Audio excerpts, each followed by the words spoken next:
The Adventures of Sherlock Holmes, by Sir Arthur Conan Doyle. Adventure 6. The Man with the Twisted Lip. Isa Whitney, brother of the late Elias Whitney, D.D., principal of the Theological College of St. George's, was much addicted to opium. The habit grew upon him, as I understand, from some foolish freak when he was at college, for having read De Quincey's description of his dreams and sensations, he had drenched his tobacco with laudanum in an attempt to produce the same effects.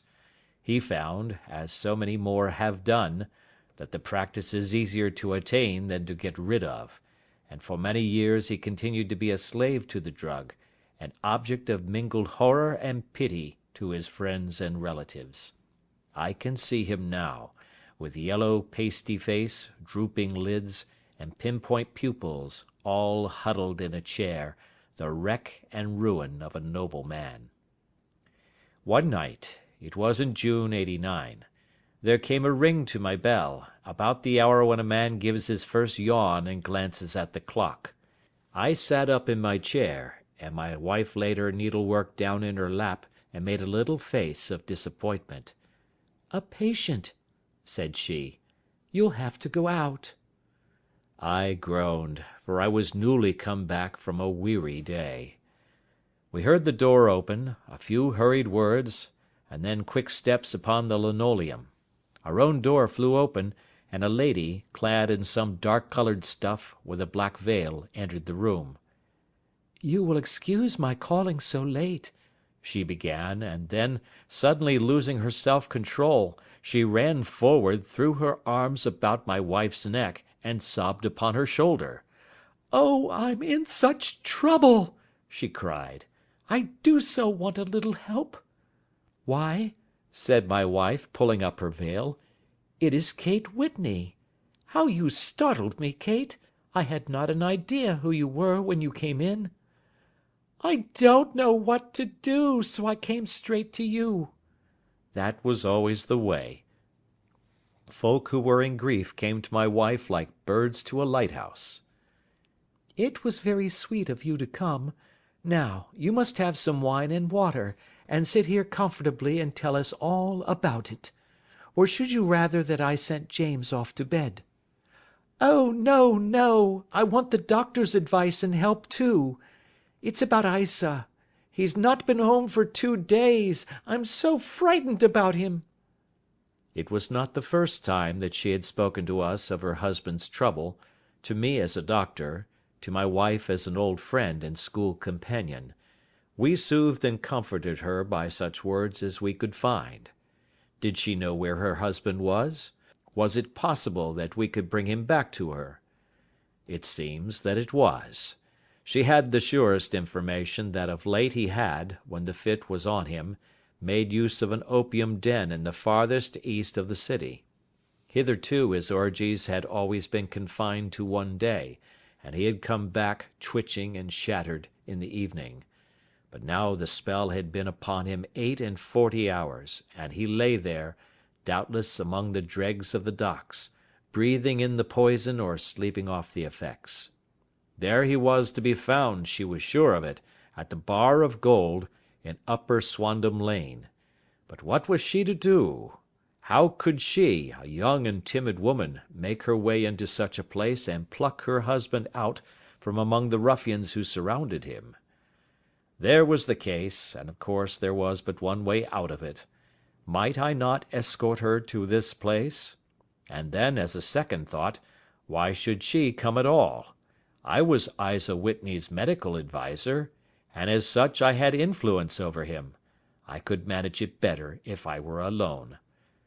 I promised her on my word that I would send him home in a cab within 2 hours, if he were indeed at the address which she had given me. And so in 10 minutes I had left my armchair and cheery sitting-room behind me, and was speeding eastward in a hansom on a strange errand, as it seemed to me at the time, though the future only could show how strange it was to be. But there was no great difficulty in the first stage of my adventure. Upper Swandam Lane is a vile alley lurking behind the high wharves which line the north side of the river to the east of London Bridge. Between a slop shop and a gin shop, approached by a steep flight of steps leading down to a black gap like the mouth of a cave, I found the den of which I was in search. Ordering my cab to wait, I passed down the steps, worn hollow in the centre by the ceaseless tread of drunken feet, and by the light of a flickering oil lamp above the door I found the latch and made my way into a long, low room, thick and heavy with the brown opium smoke, and terraced with wooden berths like the forecastle of an emigrant ship.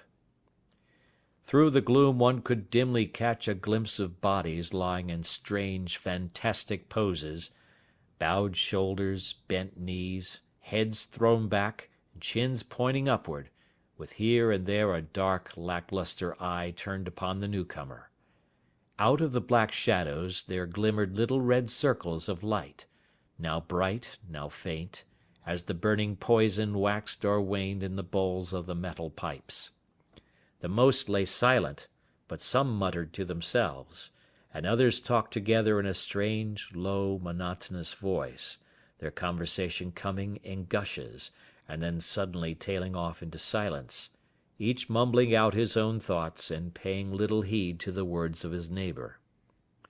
At the farther end was a small brazier of burning charcoal, beside which, on a three-legged wooden stool, there sat a tall, thin old man, with his jaw resting upon his two fists, and his elbows upon his knees, staring into the fire. As I entered, a sallow Malay attendant had hurried up with a pipe for me and a supply of the drug, beckoning me to an empty berth. "Thank you, I have not come to stay," said I. "There is a friend of mine here, Mr. Isa Whitney, and I wish to speak with him." There was a movement and an exclamation from my right, and peering through the gloom, I saw Whitney, pale, haggard, and unkempt, staring out at me. "My God, it's Watson!" said he.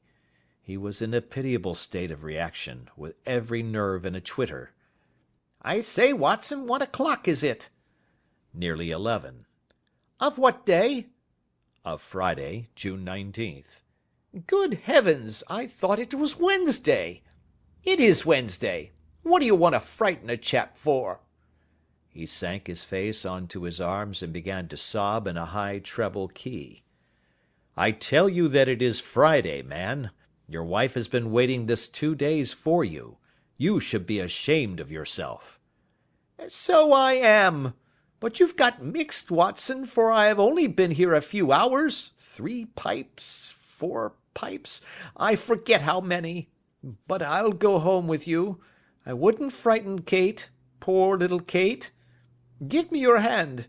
Have you a cab?" "Yes, I have one waiting." "Then I shall go in it. But I must owe something. Find what I owe, Watson. I am all off colour. I can do nothing for myself." I walked down the narrow passage between the double row of sleepers, holding my breath to keep out the vile, stupefying fumes of the drug, and looking about for the manager. As I passed the tall man who sat by the brazier, I felt a sudden pluck at my skirt, and a low voice whispered, "Walk past me, and then look back at me." The words fell quite distinctly upon my ear. I glanced down.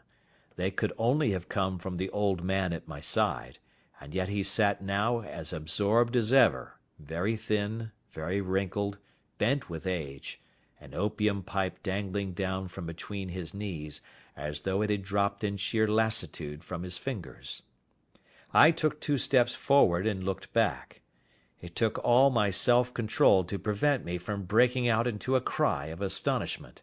He had turned his back so that none could see him but I. His form had filled out, his wrinkles were gone, the dull eyes had regained their fire, and there, sitting by the fire and grinning at my surprise, was none other than Sherlock Holmes. He made a slight motion to me to approach him, and instantly, as he turned his face half round to the company once more, subsided into a doddering, loose-lipped senility. "Holmes," I whispered. "What on earth are you doing in this den?" "As low as you can," he answered. "I have excellent ears. If you would have the great kindness to get rid of that sottish friend of yours, I should be exceedingly glad to have a little talk with you." "I have a cab outside." "Then pray send him home in it. You may safely trust him, for he appears to be too limp to get into any mischief. I should recommend you also to send a note by the cabman to your wife to say that you have thrown in your lot with me. If you will wait outside, I shall be with you in 5 minutes." It was difficult to refuse any of Sherlock Holmes's requests, for they were always so exceedingly definite, and put forward with such a quiet air of mastery. I felt, however, that when Whitney was once confined in the cab my mission was practically accomplished, and for the rest, I could not wish anything better than to be associated with my friend in one of those singular adventures which were the normal condition of his existence. In a few minutes I had written my note, paid Whitney's bill, led him out to the cab, and seen him driven through the darkness. In a very short time a decrepit figure had emerged from the opium den, and I was walking down the street with Sherlock Holmes. For 2 streets he shuffled along with a bent back and an uncertain foot. Then, glancing quickly round, he straightened himself out and burst into a hearty fit of laughter. "I suppose, Watson," said he, "that you imagine that I have added opium smoking to cocaine injections, and all the other little weaknesses on which you have favoured me with your medical views." "I was certainly surprised to find you there." "But not more so than I to find you." "I came to find a friend." "And I to find an enemy." "An enemy?" "Yes, one of my natural enemies, or, shall I say, my natural prey. Briefly, Watson, I am in the midst of a very remarkable inquiry, and I have hoped to find a clue in the incoherent ramblings of these sots, as I have done before now. Had I been recognised in that den my life would not have been worth an hour's purchase, for I have used it before now for my own purposes, and the rascally Lascar who runs it has sworn to have vengeance upon me. There is a trap-door at the back of that building, near the corner of Paul's Wharf, which could tell some strange tales of what has passed through it upon the moonless nights." "What? You do not mean bodies?" "Ay, bodies, Watson. We should be rich men if we had £1,000 for every poor devil who has been done to death in that den. It is the vilest murder trap on the whole river side, and I fear that Neville St. Clair has entered it never to leave it more. But our trap should be here." He put his 2 forefingers between his teeth and whistled shrilly, a signal which was answered by a similar whistle from the distance, followed shortly by the rattle of wheels and the clink of horses' hoofs. "Now, Watson," said Holmes, as a tall dog-cart dashed up through the gloom, throwing out 2 golden tunnels of yellow light from its side lanterns, "you'll come with me, won't you?" "If I can be of use." "Oh, a trusty comrade is always of use, and a chronicler still more so. My room at the Cedars is a double-bedded one." "The Cedars?" "Yes, that is Mr. St. Clair's house. I am staying there while I conduct the inquiry." "Where is it, then?" "Near Lee, in Kent. We have a 7-mile drive before us." "But I am all in the dark." "Of course you are. You'll know all about it presently. Jump up here. All right, John, we shall not need you. Here's £50. Look out for me tomorrow about 11. Give her head. So long, then." He flicked the horse with his whip, and we dashed away through the endless succession of sombre and deserted streets, which widened gradually, until we were flying across a broad balustraded bridge, with the murky river flowing sluggishly beneath us. Beyond lay another dull wilderness of bricks and mortar, its silence broken only by the heavy, regular footfall of the policemen, or the songs and shouts of some belated party of revellers. A dull wrack was drifting slowly across the sky, and a star or two twinkled dimly here and there through the rifts of the clouds. Holmes drove in silence, with his head sunk upon his breast, and the air of a man who is lost in thought, while I sat beside him, curious to learn what this new quest might be which seemed to tax his powers so sorely, and yet afraid to break in upon the current of his thoughts. We had driven several miles, and were beginning to get to the fringe of the belt of suburban villas, when he shook himself, shrugged his shoulders, and lit up his pipe with the air of a man who has satisfied himself that he is acting for the best. "You have a grand gift of silence, Watson," said he. "It makes you quite invaluable as a companion. 'Pon my word, it is a great thing for me to have someone to talk to, for my own thoughts are not over pleasant. I was wondering what I should say to this dear little woman to-night when she meets me at the door." "You forget that I know nothing about it." "I shall just have time to tell you the facts of the case before we get to Lee. It seems absurdly simple, and yet, somehow I can get nothing to go upon. There's plenty of thread, no doubt, but I can't get the end of it into my hand. Now, I'll state the case clearly and concisely to you, Watson, and maybe you can see a spark where all is dark to me." "Proceed, then." "Some years ago, to be definite, in May 1884, there came to Lee a gentleman, Neville St. Clair by name, who appeared to have plenty of money. He took a large villa, laid out the grounds very nicely, and lived generally in good style. By degrees he made friends in the neighbourhood, and in 1887 he married the daughter of a local brewer, by whom he now has 2 children. He had no occupation, but was interested in several companies, and went into town, as a rule, in the morning, returning by the 5:14 from Cannon Street every night. Mr. St. Clair is now 37 years of age, is a man of temperate habits, a good husband, a very affectionate father, and a man who is popular with all who know him. I may add that his whole debts at the present moment, as far as we have been able to ascertain, amount to £88 10s, while he has £220 standing to his credit in the Capital and Counties Bank. There is no reason, therefore, to think that money troubles have been weighing upon his mind.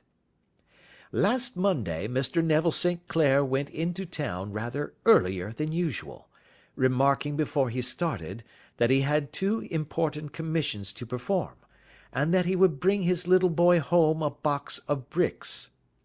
Now, by the merest chance, his wife received a telegram upon this same Monday, very shortly after his departure, to the effect that a small parcel of considerable value which she had been expecting was waiting for her at the offices of the Aberdeen Shipping Company.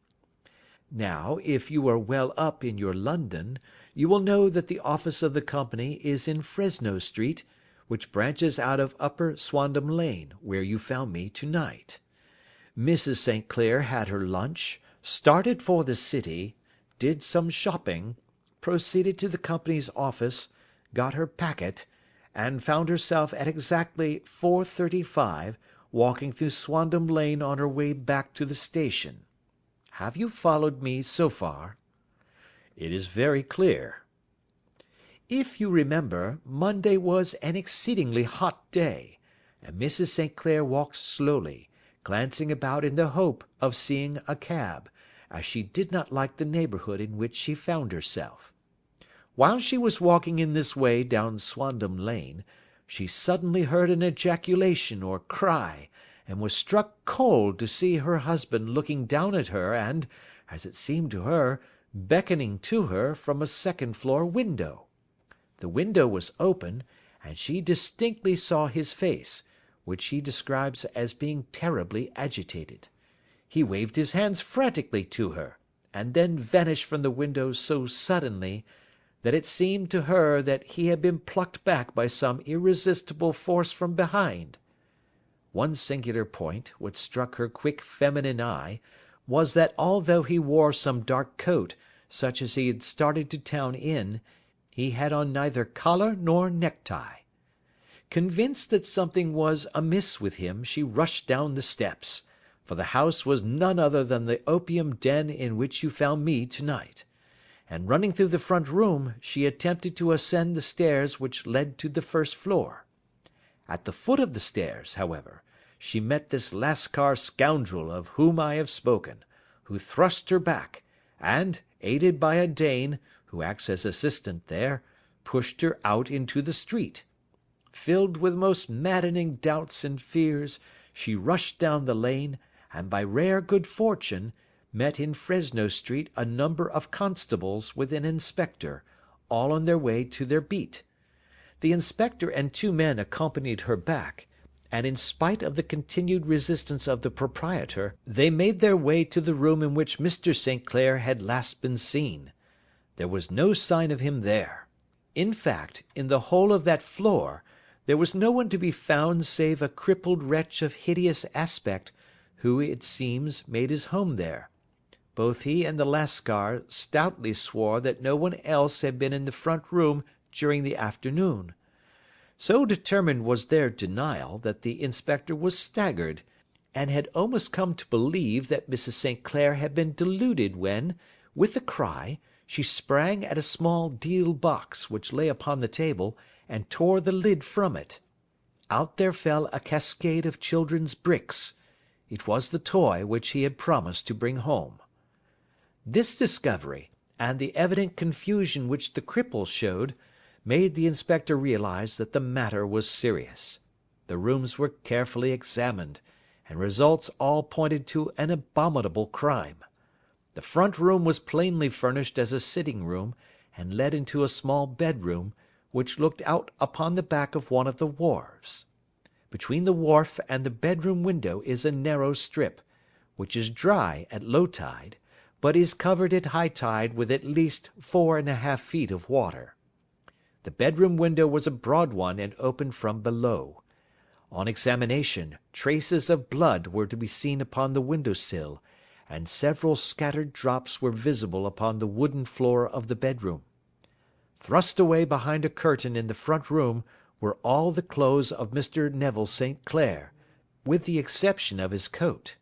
His boots, his socks, his hat, and his watch, all were there. There were no signs of violence upon any of these garments, and there were no other traces of Mr. Neville St. Clair.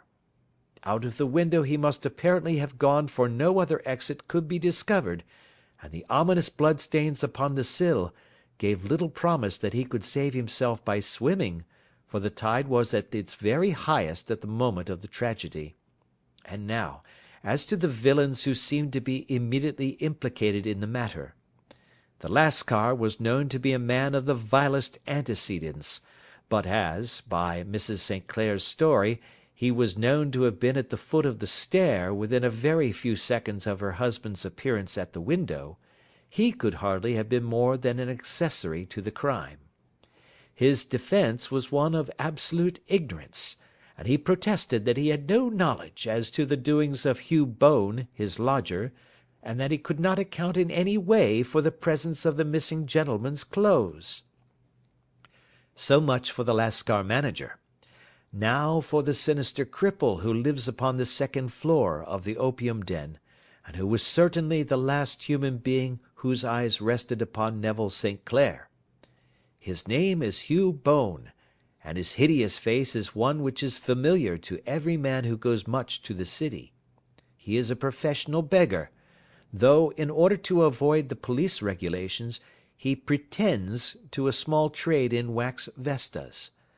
Some little distance down Threadneedle Street, upon the left-hand side, there is, as you may have remarked, a small angle in the wall.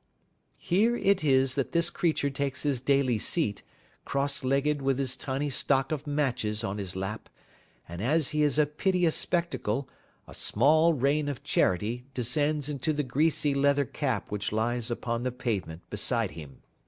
I have watched the fellow more than once before ever I thought of making his professional acquaintance, and I have been surprised at the harvest which he has reaped in a short time.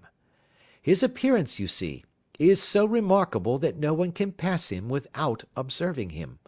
A shock of orange hair, a pale face disfigured by a horrible scar, which, by its contraction, has turned up the outer edge of his upper lip, a bulldog chin, and a pair of very penetrating dark eyes, which present a singular contrast to the colour of his hair, all mark him out from amid the common crowd of mendicants, and so too does his wit, for he is ever ready with a reply to any piece of chaff which may be thrown at him by the passers-by.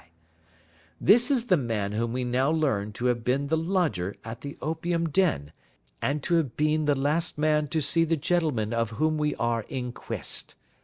But a cripple, said I. What could he have done single-handed against a man in the prime of life? He is a cripple in the sense that he walks with a limp, but in other respects he appears to be a powerful and well-nurtured man. Surely your medical experience would tell you, Watson, that weakness in one limb is often compensated for by exceptional strength in the others. Pray continue your narrative. Mrs. St. Clair had fainted at the sight of the blood upon the window, and she was escorted home in a cab by the police, as her presence could be of no help to them in their investigations. Inspector Barton, who had charge of the case, made a very careful examination of the premises, but without finding anything which threw any light upon the matter.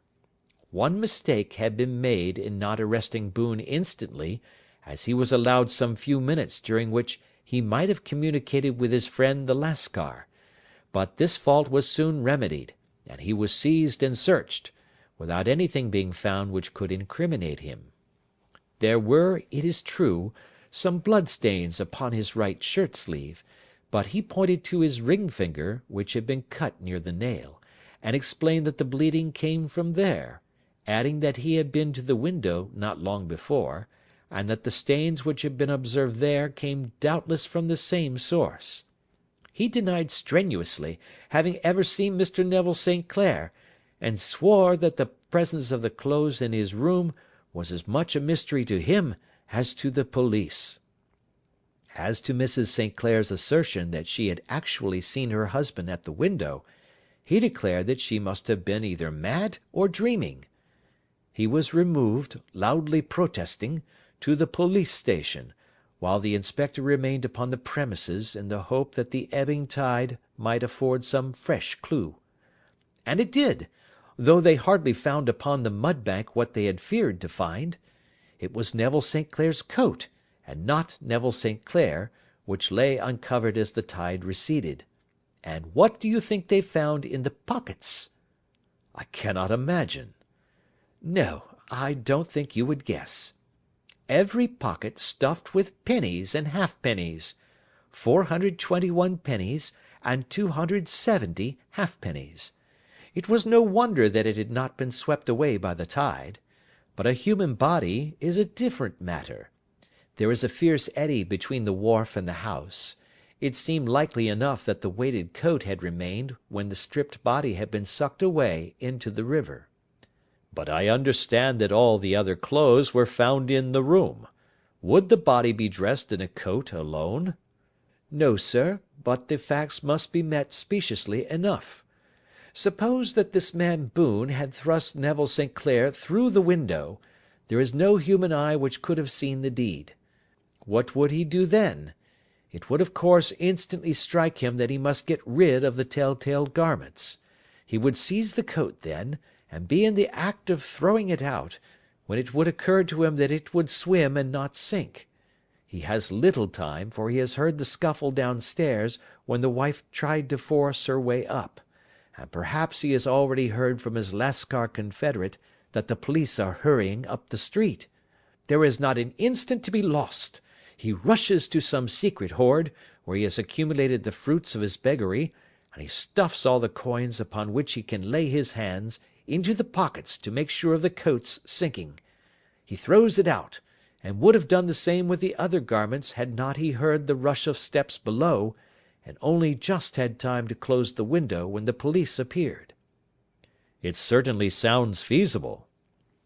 Well, We will take it as a working hypothesis for want of a better. Boone, as I have told you, was arrested and taken to the station, but it could not be shown that there had ever before been anything against him. He had for years been known as a professional beggar, but his life appeared to have been a very quiet and innocent one. There the matter stands at present, and the questions which have to be solved.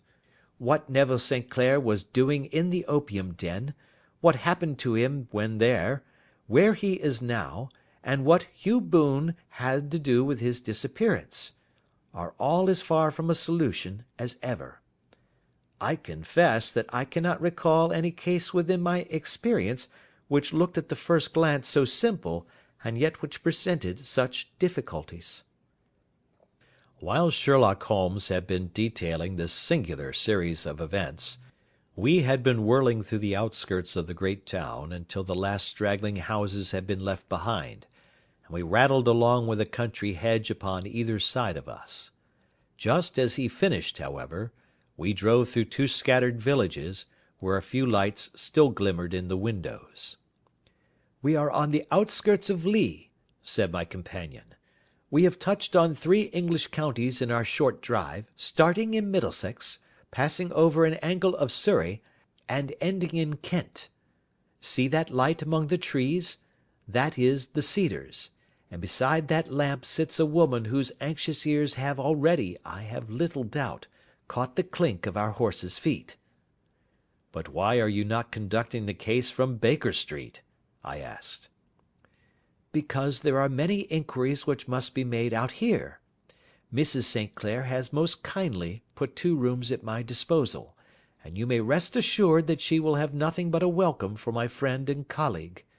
I hate to meet her, Watson, when I have no news of her husband. Here we are. Whoa there, whoa!" We had pulled up in front of a large villa which stood within its own grounds. A stable boy had run out to the horse's head, and springing down, I followed Holmes up the small, winding gravel drive which led to the house.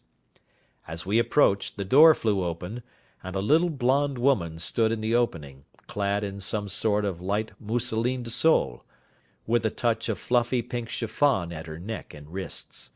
She stood with her figure outlined against the flood of light, one hand upon the door, one half raised in her eagerness, her body slightly bent, her head and face protruded, with eager eyes and parted lips, a standing question.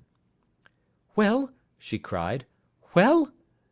And then, seeing that there were 2 of us, she gave a cry of hope, which sank into a groan as she saw that my companion shook his head and shrugged his shoulders. "No good news?" "None." "No bad?" "No." "Thank God for that. But come in. You must be weary, for you have had a long day. This is my friend Dr. Watson. He has been of most vital use to me in several of my cases, and a lucky chance has made it possible for me to bring him out and associate him with this investigation. I am delighted to see you," said she, pressing my hand warmly. "You will, I am sure, forgive anything that may be wanting in our arrangements, when you consider the blow which has come so suddenly upon us." "My dear madam," said I am an old campaigner, and if I were not, I can very well see that no apology is needed. If I can be of any assistance, either to you or to my friend here, I shall be indeed happy." "Now, Mr. Sherlock Holmes," said the lady, as we entered a well-lit dining-room, upon the table of which a cold supper had been laid out, "I should very much like to ask you 1 or 2 plain questions, to which I beg that you will give a plain answer." "Certainly, madam." "Do not trouble about my feelings. I am not hysterical, nor given to fainting. I simply wish to hear your real opinion." "Upon what point?" "In your heart of hearts, do you think that Neville is alive?" Sherlock Holmes seemed to be embarrassed by the question. "Frankly now," she repeated, standing upon the rug and looking keenly down at him as he leaned back in a basket chair. Frankly, then, madam, I do not. You think that he is dead? I do. Murdered? I don't say that. Perhaps. And on what day did he meet his death? On Monday. Then perhaps, Mr. Holmes, you will be good enough to explain how it is that I have received a letter from him to-day. Sherlock Holmes sprang out of his chair as if he had been galvanized. "What?" he roared. Yes, to-day. She stood smiling, holding up a little slip of paper in the air. "May I see it?" Certainly. He snatched it from her in his eagerness, and smoothing it out upon the table, he drew over the lamp and examined it intently. I had left my chair, and was gazing at it over his shoulder. The envelope was a very coarse one, and was stamped with the Gravesend postmark, and with the date of that very day, or rather of the day before, for it was considerably after midnight. "Coarse writing," murmured Holmes. "Surely this is not your husband's writing, madam?" "No, but the enclosure is." I perceive also that whoever addressed the envelope had to go and inquire as to the address." "How can you tell that?" "The name, you see, is in perfectly black ink, which has dried itself. The rest is of a greyish colour, which shows that blotting paper has been used. If it had been written straight off and then blotted, none would be of a deep black shade. This man has written the name, and there has then been a pause before he wrote the address, which can only mean that he was not familiar with it. It is, of course, a trifle, but there is nothing so important as trifles. Now, let us now see the letter. Ha! There has been an enclosure here." "Yes, there was a ring, his signet ring." "And you are sure that this is your husband's hand?" "One of his hands." "One?" "His hand when he wrote hurriedly. It is very unlike his usual writing, and yet I know it well." "Dearest, do not be frightened. All will come well. There is a huge error which it may take some time to rectify. Wait in patience. Neville. Written in pencil upon the flyleaf of a book, octavo size, no watermark. Posted to-day in Gravesend by a fellow with a dirty thumb. Ha! And the flap has been gummed, if I am not very much in error, by a person who has been chewing tobacco. And you have no doubt that it is your husband's hand, madam?" "None. Neville wrote these words." "And they were posted to-day at Gravesend. Well, Mrs. St. Clair, the clouds lighten, though I should not venture to say that the danger is over." "But he must be alive, Mr. Holmes." "Unless this is a clever forgery to put us on the wrong scent. The ring, after all, proves nothing. It may have been taken from him." "No, no, it is his very own writing." "Very well. It may, however, have been written on Monday and only posted to-day." "That is possible."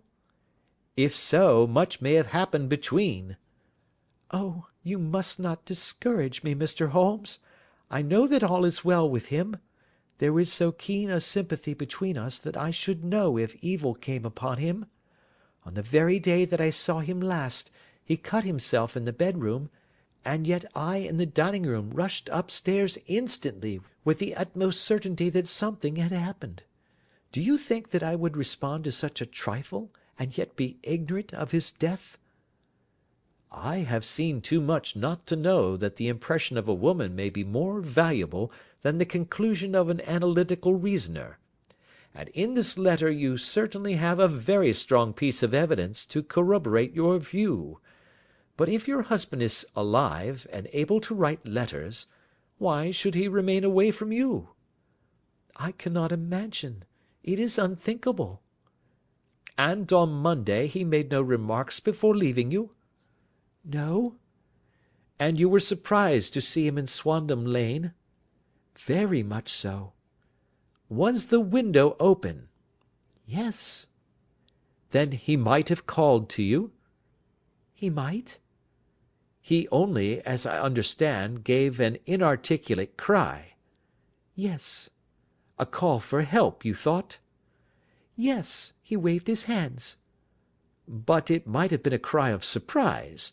Astonishment at the unexpected sight of you might cause him to throw up his hands? It is possible. And you thought he was pulled back? He disappeared so suddenly. He might have leaped back. You did not see anyone else in the room? No, but this horrible man confessed to having been there, and the Lascar was at the foot of the stairs. Quite so.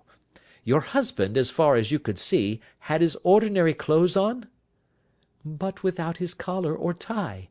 I distinctly saw his bare throat. Had he ever spoken of Swandam Lane? Never. Had he ever showed any signs of having taken opium? Never. Thank you, Mrs. St. Clair. Those are the principal points about which I wish to be absolutely clear. We shall now have a little supper, and then retire, for we may have a very busy day to-morrow. A large and comfortable double-bedded room had been placed at our disposal, and I was quickly between the sheets, for I was weary after my night of adventure. Sherlock Holmes was a man, however, who, when he had an unsolved problem upon his mind, would go for days, and even for a week, without rest, turning it over, rearranging his facts, looking at it from every point of view until he had either fathomed it or convinced himself that his data were insufficient. It was soon evident to me that he was now preparing for an all-night sitting. He took off his coat and waistcoat, put on a large blue dressing-gown, and then wandered about the room collecting pillows from his bed and cushions from the sofa and armchairs. With these he constructed a sort of Eastern divan, upon which he perched himself cross-legged, with an ounce of shag tobacco and a box of matches laid out in front of him. In the dim light of the lamp I saw him sitting there, an old briar pipe between his lips, his eyes fixed vacantly upon the corner of the ceiling, the blue smoke curling up from him, silent, motionless, and the light shining upon his strong-set aquiline features. So he sat as I dropped off to sleep, and so he sat when a sudden ejaculation caused me to wake up, and I found the summer sun shining into the apartment. The pipe was still between his lips, the smoke still curled upward, and the room was full of a dense tobacco haze, but nothing remained of the heap of shag which I had seen upon the previous night.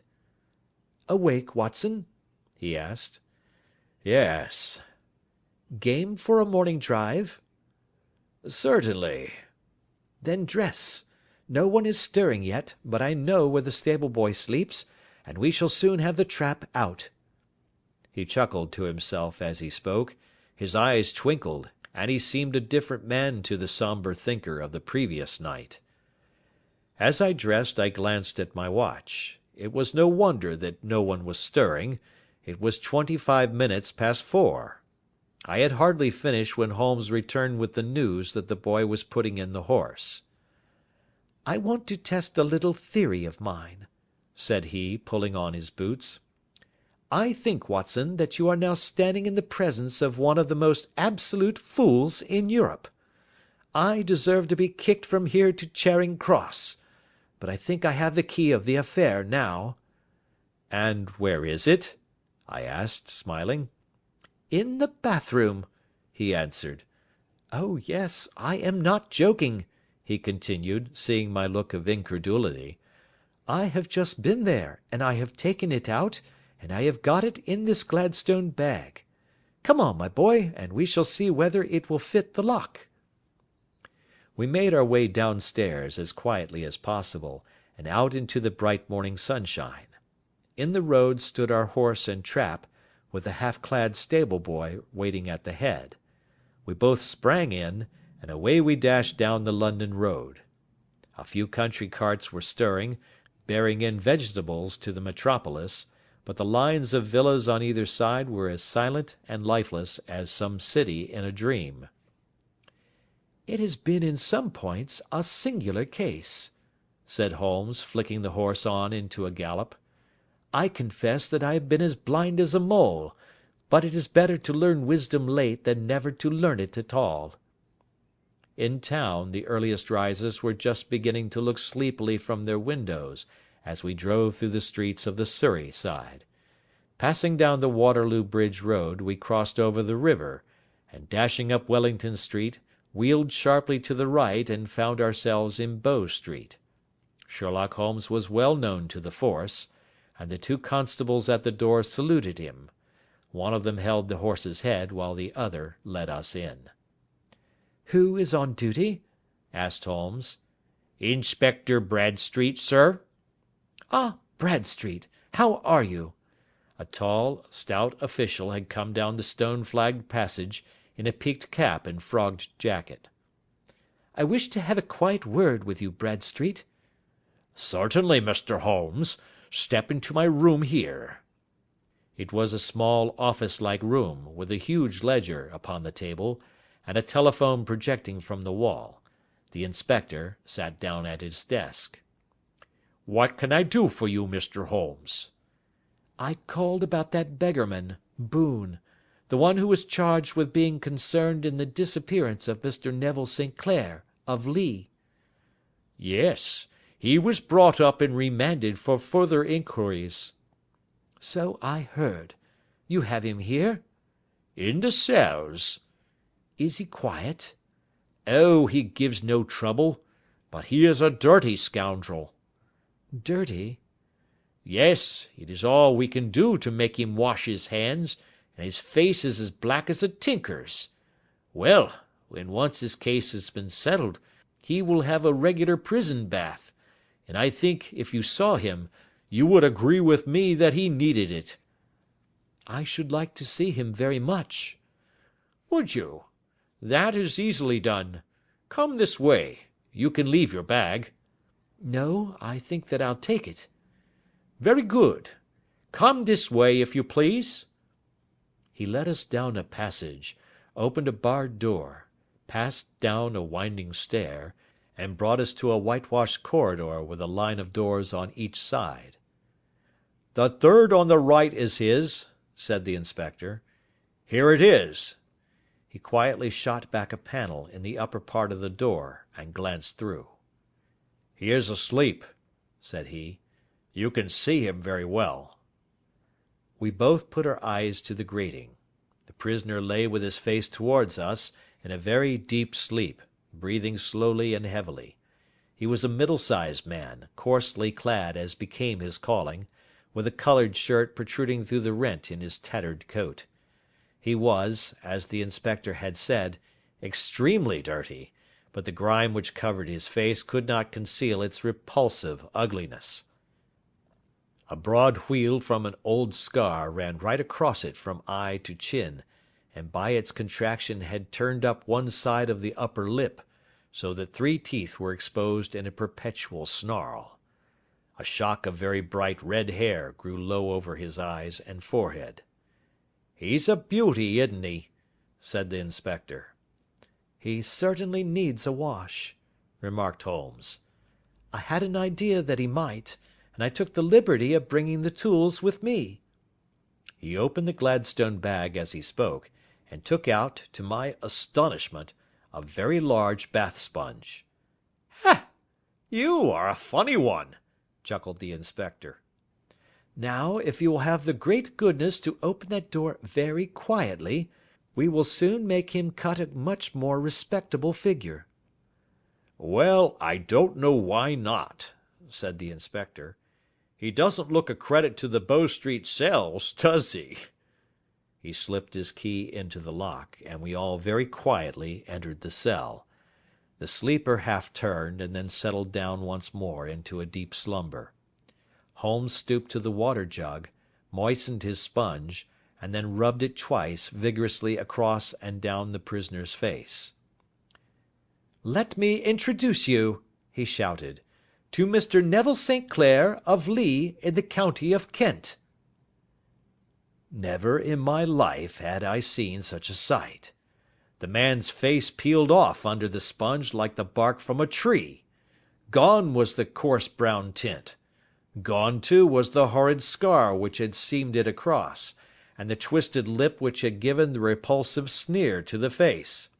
A twitch brought away the tangled red hair, and there, sitting up in his bed, was a pale, sad-faced, refined-looking man, black-haired and smooth-skinned, rubbing his eyes and staring about him with sleepy bewilderment. Then suddenly realizing the exposure, he broke into a scream and threw himself down with his face to the pillow. "Good heavens!" cried the inspector. "It is indeed the missing man. I know him from the photograph." The prisoner turned with the reckless air of a man who abandons himself to his destiny. "Be it so," said he. "And pray what am I charged with?" "With making away with Mr. Neville St. Oh, come, you can't be charged with that unless they make a case of attempted suicide of it," said the inspector with a grin. "Well, I've been 27 years in the force, but this takes the cake." "If I am Mr. Neville St. Clair, then it is obvious that no crime has been committed, and that therefore I am illegally detained." "No crime, but a very great error has been committed," said Holmes. "You would have done better to have trusted your wife." "It was not the wife, it was the children," groaned the prisoner. "God help me, I would not have them ashamed of their father. My God, what an exposure! What can I do?" Sherlock Holmes sat down beside him on the couch, and patted him kindly on the shoulder. "If you leave it to a court of law to clear the matter up," said he, "of course you can hardly avoid publicity. On the other hand, if you convince the police authorities that there is no possible case against you, I do not know that there is any reason that the details should find their way into the papers. Inspector Bradsheet would, I am sure, make notes upon anything which you might tell us and submit it to the proper authorities. The case would then never go into court at all."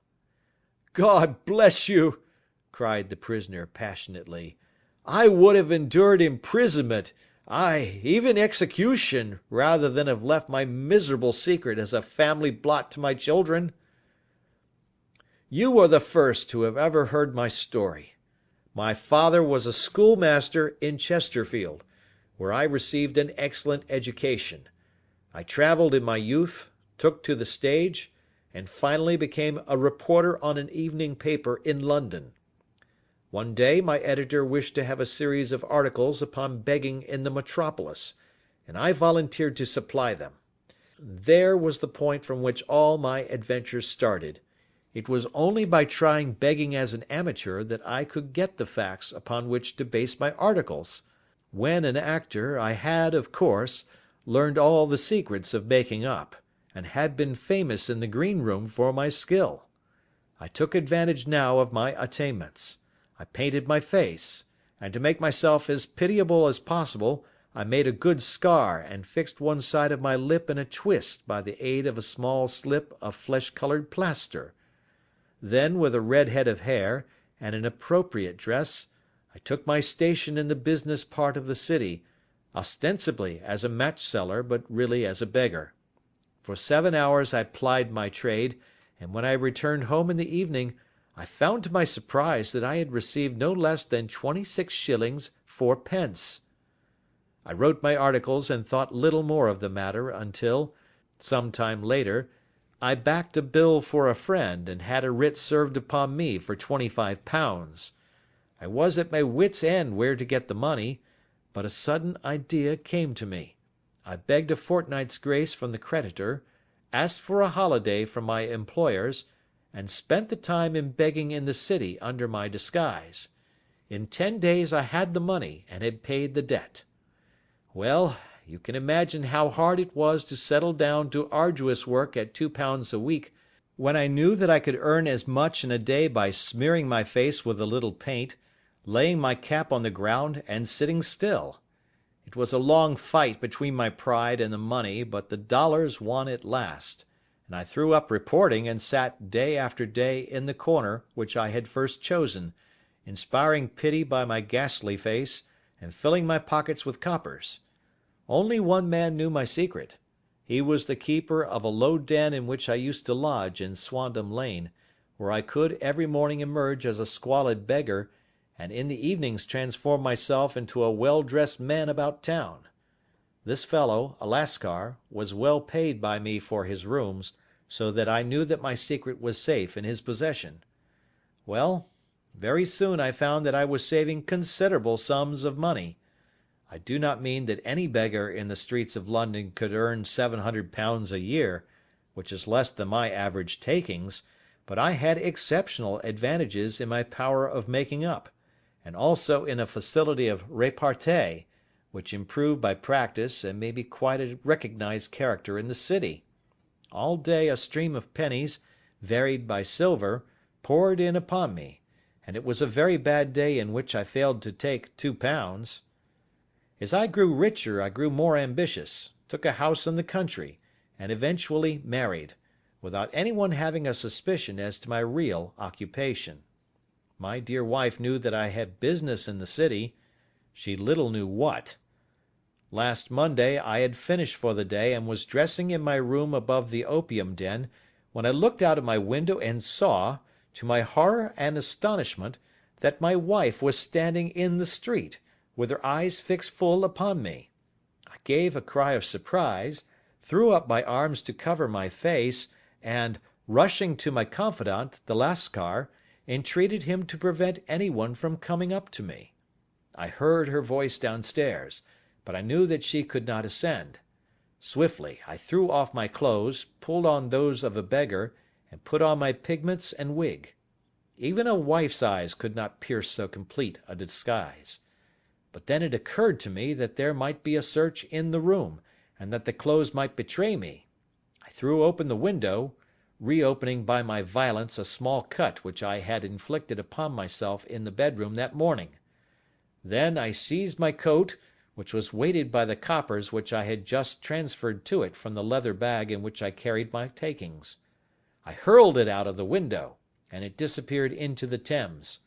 The other clothes would have followed, but at that moment there was a rush of constables up the stair, and a few minutes after I found, rather, I confess, to my relief, that instead of being identified as Mr. Neville St. Clair, I was arrested as his murderer. I do not know that there is anything else for me to explain. I was determined to preserve my disguise as long as possible, and hence my preference for a dirty face. Knowing that my wife would be terribly anxious, I slipped off my ring and confided it to the Lascar at a moment when no constable was watching me, together with a hurried scrawl, telling her that she had no cause to fear. "That note only reached her yesterday," said Holmes. "Good God! What a week she must have spent!" "The police have watched this Lascar," said Inspector Bradstreet, "and I can quite understand that he might find it difficult to post a letter unobserved. Probably he handed it to some sailor customer of his who forgot all about it for some days." "That was it," said Holmes, nodding approvingly. "I have no doubt of it. But have you never been prosecuted for begging?"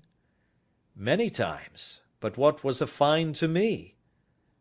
"It must stop here, however," said Bradstreet. "If the police are to hush this thing up there must be no more of Hugh Boone." "I have sworn it by the most solemn oaths which a man can take." "In that case I think that it is probable that no further steps may be taken. But if you are found again, then all must come out. I am sure, Mr. Holmes, that we are very much indebted to you for having cleared the matter up. I wish I knew how you reach your results." "I reach this one," said my friend, "by sitting upon 5 pillows and consuming an ounce of shag.